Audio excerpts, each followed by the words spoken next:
আহ, এই তো আজকে আমি আবার যাচ্ছি উত্তরপাড়া আমার আন্টির বাসায়। গতকালকে সারাদিন ভোরে যা শুট করছিলাম, পরে তারপর বিকেলবেলা বাসায় ফিরে সে বিকেল থেকে রাত পর্যন্ত আবার সকাল থেকে একটু অনেক পর্যন্ত এডিট এডিট করে একটা কম্পোজিশন তৈরি করছি। এখন এটাতে ভয়েস ওভার দেওয়া বাকি। তো এখন যাইতেছি আবার আন্টির কাছে, আন্টিকে দেওয়া ভয়েস ওভার দেওয়ায় তারপর ফাইনালাইজ করে তারপরে তো রেন্ডারিং মারবো, তারপর হইতেছে আপলোড, লাস্টে হচ্ছে আপলোড। আবার মনে হয় আরেকবার আসতে হবে। ও, এত গরম রে! এই এমন রাস্তায় এদিক দিয়ে মাটি ফেলে একাকার, এদিক দিয়ে রিক্সা টিক্সা কিচ্ছু আসে না, পুরো রাস্তা হাইটে যেতে হয়। ওহ, আজকে দেখি আন্টি কি কি খাওয়ায়। আন্টির বাসায় যে আজকেও শিরাম খাওয়া দাওয়া হইলো। পরে তারপর যা যা কাজ ছিল আমি করে নিয়ে গেছিলাম, সেগুলো আন্টিকে দেখাইলাম যে এই বানাইছি। তারপর আন্টিকে দেওয়া ভয়েস ওভার যেখানে যেখানে বাকি ছিল সেটা দেওয়াইলাম। তো কাজটা কমপ্লিট করলাম আর কি। তো তারপর হচ্ছে আবার আন্নির সাথে অনেক দুষ্টামি করলাম।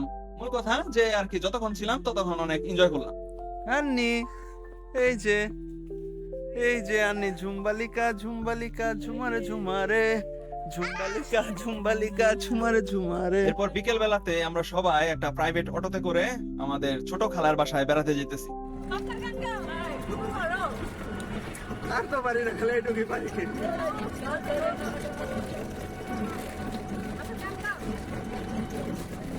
গরমে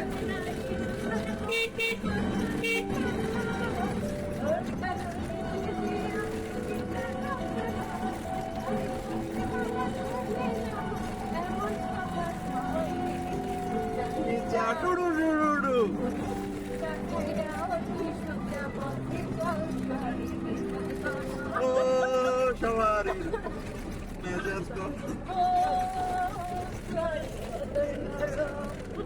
সবাইটা জানি কে থাকে, ববিতা না?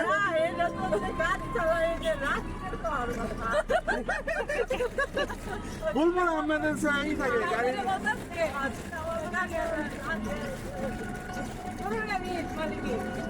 বলবো না আমরা থাকে আর কি ড্রাইভার, আর সবাই কে থাকে? ববিতা, ববিতা নাকি কবি কবুরি?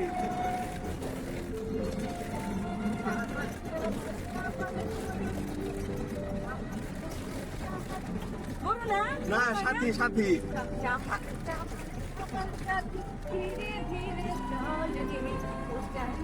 ছাড়িয়া রে তুই তো যা পথে জাল সবারি।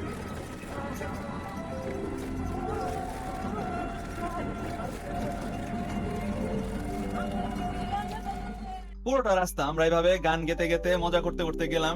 ড্রাইভারও খুব মজা পাইলো আমাদের এই গান গাওয়াতে। এরপর আমরা আন্টির বাসায় গিয়ে সেরকম একটা যে চানাচুর মুড়ি মাখা খেলাম না, ঝাল করে সালাদ দিয়ে টমেটো দিয়ে, একদম সে লেভেলের মজা হয়েছিল চানাচুর মুড়িটা। তো এই দিনের গল্প এইখানেই শেষ। তারপরের দিন আমি যাচ্ছি আমার নিজের বাড়িতে। চলে এসেছি আবার আমার বাড়িতে, ভাটপাড়ায়। আজকে হয়তো শেষবার, কারণ কালকে ঢাকায় চলে যেতে পারি, তাই আজকে আবার নাও যেতে পারি কালকে।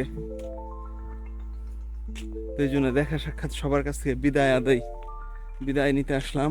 দেখা সাক্ষাৎ করে ঘর ধর আটকে যা লেনা দেনা ছিল সেগুলো সব চুকিয়ে আজকে যাব। শুধু ধান আর ধান, ধান নদী খালেই কিনা বাসায় দেখি একটা ছবি তুলি। এপ্রিল মাস, চারপাশে শুধু ধান আর ধান, সবুজের ছড়াছড়ি। তো এর মাঝেই আমি কয়েকটা ছবি টবি নিলাম এত সুন্দর ধান ক্ষেতের সাথে। এরপর চাঁদু বাড়িতে গিয়ে যাওয়ার আগে যেসব ফর্মালিটিস ছিল সব সম্পন্ন করলাম। তো আমি ভাবছিলাম যে আজকে হয়তো শেষ, আর আসা হবে না, শেষবারের মতো চাঁদু বাড়ি থেকে ফেরত আসতেছি, একটা ফুটেজ নিয়ে রাখি।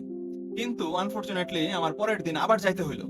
আগের দিন সব কাজ কমপ্লিট ছিল না। নরমালি আমি গ্রাম থেকে অনেক কিছু তো নিয়ে যাই, কাকা ফুপু সবার কাছ থেকে যার যা কিছু আছে। আর আর আমি 7-8 লিটার করে খাঁটি গায়ের দুধ নিয়ে যাই গ্রাম থেকে। তো এরকম আরো অনেক কিছু দেনা পাওনা যা ছিল বাকি সব আর কি একদিনে কমপ্লিট হয় নাই। যার কারণে আমাকে আরেকদিন এক্সট্রা বেশি থাকতে হয়েছে গ্রামে, আরেকদিন যাইতে হয়েছে এক্সট্রা। তো সেদিনের মতো সন্ধ্যা হওয়ার আগ মুহূর্তেই আমি বিকেল বেলাতে বাসায় ফিরে আসতেছি। আর এর পরের দিন ছিল শুক্রবার, সেদিন আমি আবার গেলাম। সেদিনও আর কি সারাদিন ছিলাম। আজ 22শে শ্রাবণ। ক্ষেত, ধান নদী, খাল, এই তিনে বাসাইল, তাই না রে? ধান নদী, খাল, এই যে এই ধানি জমি, এগুলো সব আমাদের ধানি জমি ছিল। পরে তারপরে হচ্ছে কি আমার চাচারা তো সব হইতেছে দুর্মুষে, I'm joking. Don't take it seriously. সব হইতেছে জুয়াতে হাইরা ফকির হয়ে গেছে, এন্ড সব এখন মানুষের। নইলে এটি সব হয়েছে ধানি জমি আমার দাদার ছিল, কোটি টাকা সম্পত্তি। সব হয়েছে কি কয় হাজার টাকা দিয়ে বেচে দিছে, বেচে বেচে খাইছে। নইলে এখন আমি জমিদারের হালে থাকতাম।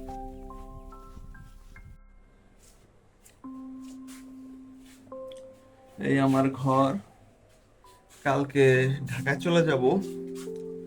তো আজকে এই জন্য আমার বাড়িতে যে সব কিছু তালা টালা মেরে গাঁটটি ফুচকা সব সিন্ধুকে ভইরা রেখে যেতেছি আজকের মতো আর কি।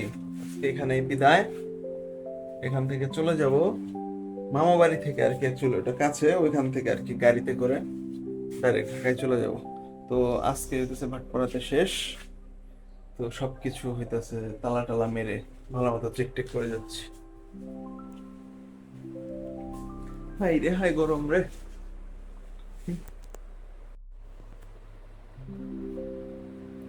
এই হচ্ছে গিয়ে ঘরের অবস্থা। মেন সুইচ অফ করে দিয়ে যাব।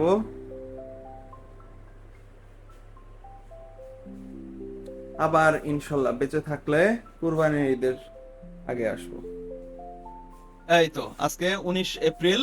আজকে হচ্ছে আমার সব লেনা দেনা কমপ্লিট, সবকিছু চুকিয়ে আসছি চাদুবাড়ি থেকে। এখন আমি ফিরছি ফ্রেশ মাইন্ডে নানু বাড়িতে। আমি একদম সবকিছু কমপ্লিট রেডি করে ফেলছি যে আগামীকালকে 20 তারিখ ঢাকায় ব্যাক করব। এই জন্য আমাদের ড্রাইভার সিদ্দিক ভাইকেও আর কি বুকিং দিয়ে ফেলছি, ভাই কালকে আপনি সকাল সকাল চলে আসবেন, কালকে 20 এপ্রিল আমি ঢাকার উদ্দেশ্যে রওনা হব।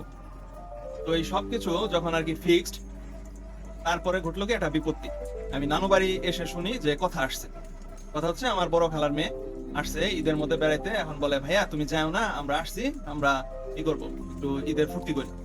তো এই মুহূর্তে তো পুরো সব প্ল্যান ওলট পালট হয়ে গেল। আমি সবকিছু ঠিক করছি যে 20 তারিখে যাবো। এখন ও এসে বলে ভাইয়া থাকো।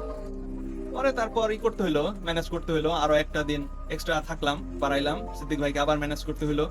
সবকিছু আবার ম্যানেজ করা, রিশিডিউল করা একটু ঝামেলা ছিল, কিন্তু তারপরেও করার পরে যে থাকলাম থেকে অনেক ভালো লাগলো। একটা দিন তখন মনে হইলো যে একটা কেন, যদি আরো এটা 2-3 দিন থাকা যেত, বাড়ানো যেত, তাহলে আরো ভালো লাগতো। কিন্তু এখন অনেক দিন হয়ে গেছে, গ্রামে আসছি, আর থাকা যাবে না। তো এই জন্য একদিনেই আর কি বাড়াইতে পারলাম। তো নানু বাড়িতে এসে দেখলাম আবার কথারা আন্টির সাথে কোথায় যেন গেছে। তো এই জন্য আমি বাজারে যাই একটু সিঙ্গারা টিঙ্গারা খেয়ে আসলাম। তো সেদিন রাতে আস্ত একটা রুই মাছ রান্না করছিল, মাছের মাথাটা সেই মজা করে খেলাম, এই ছবিগুলা কথা তুলে দিছিল। তো সেদিনটা এভাবেই খাওয়া দাওয়া আর আড্ডাবাজি করেই ফুরিয়ে গেল। তারপরের দিন 20 এপ্রিল বিকেল বেলা আমি একটু হাঁটতে বের হইলাম। হাঁটতে বের হয়ে আমি যে বাসার বাজারে গেলাম। এইখান থেকে হাঁটতে হাঁটতে এই দিকে এসে এই যে এখানে যে পুকুরটা আছে, ছোট একটা পুকুর, এখান দিয়ে ঘুরে ফিরে এখানে আসলাম পুকুরটাতে, এই পর্যন্ত নামলামও। তারপর পুকুরের পাশে এখানে উপজেলা মডেল মসজিদ আছে, সেটাও দেখলাম ঘুরে ফিরে। পুকুরটার পানি এখন তুলনামূলক ভাবে কম। যখন বর্ষাকাল আসবে তখন আর কি একদম চারদিক আর কি পানিতে থই থই করবে, তখন আর কি দেখতে সুন্দর লাগবে। এখন একটা মরা পুকুর মরা পুকুর মনে হয়। আর এই মসজিদ, এই মসজিদে আমি এখনো নামাজ পড়ি না, আমার খুব ইচ্ছা এই মসজিদে একদিন নামাজ পড়তে আসবো।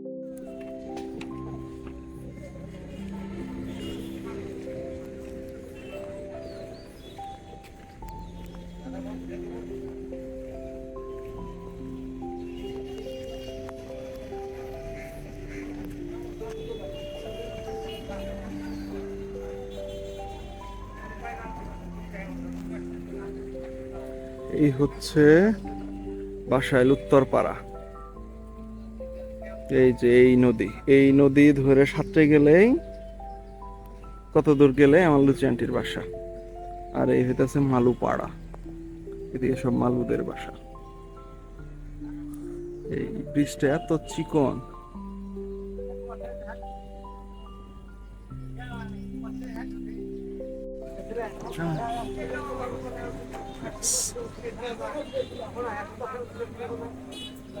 ওই যে নদীর ওই পারে আমরা শিয়াল দেখেছি।